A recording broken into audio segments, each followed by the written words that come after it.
Welcome to the deep dive.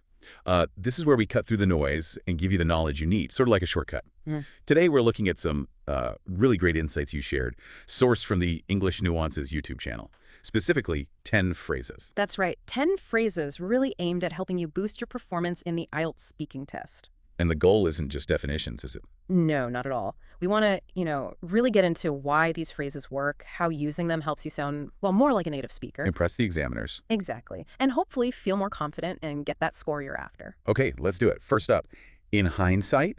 Mhm. So this means understanding something after it happened. Precisely. The source gives the example, well, in hindsight, I should have told the truth. So realizing you made a mistake back then. Yes. And what's key here, I think, is how it shows reflection.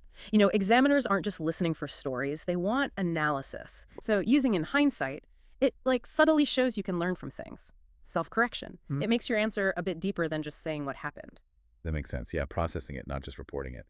Okay, number 2, speak your mind. Simple meaning, say what you really think. Right. And the example was, Scarlett is not shy, she always speaks her mind. And the interesting thing is, this can be good or bad. how so? Well, it can mean honest, brave, or it could mean maybe a bit too blunt, Depends on the situation. Right. So in the IELTS context, maybe in part 3, when you're discussing bigger ideas. Exactly. Using it carefully shows you have opinions, conviction, but you probably want to soften it sometimes. Like saying, well, in my view, or something. Yeah, from my perspective, just to avoid sounding maybe too aggressive, it's about finding that balance. Good point. Diplomacy matters. Okay, phrase 3 is a phrasal verb, to turn out. Yep, a verb plus a little word changing the meaning. And this specific one means to finish or end well. The example was, well, we had a difficult time, but in the end, everything turned out fine.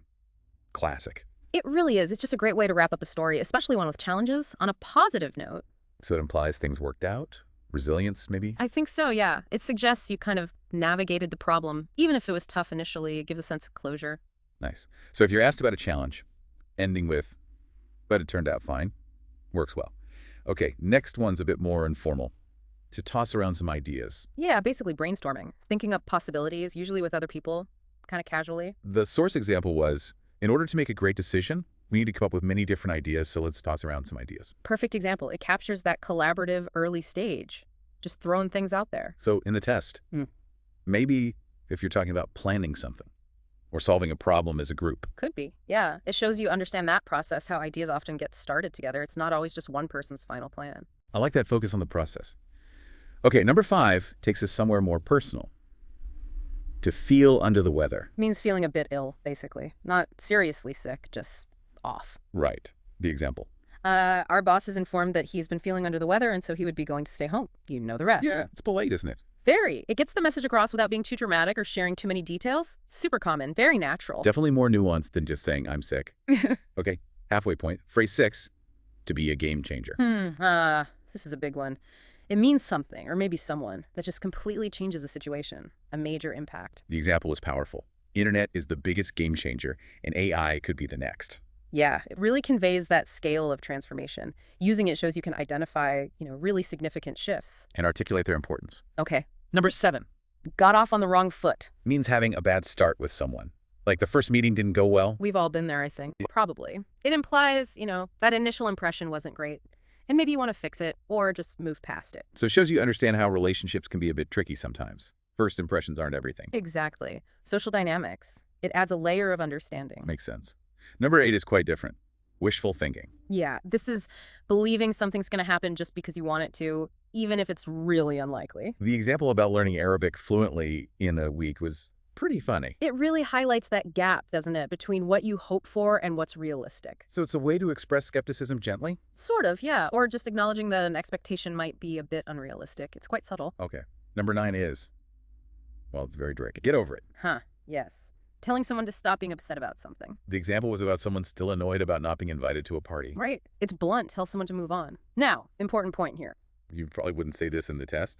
Exactly. It's pretty informal, can sound dismissive, but understanding it is useful. You might describe a situation where someone said it, perhaps. Context is everything. Crucial point. Okay. Like this last one, number 10. To put up with. This means to tolerate something, endure it, even if it's unpleasant or not ideal. The example felt very relevant. During COVID, people had a lot to put up with. It conveys that sense of resilience, patience through difficult times.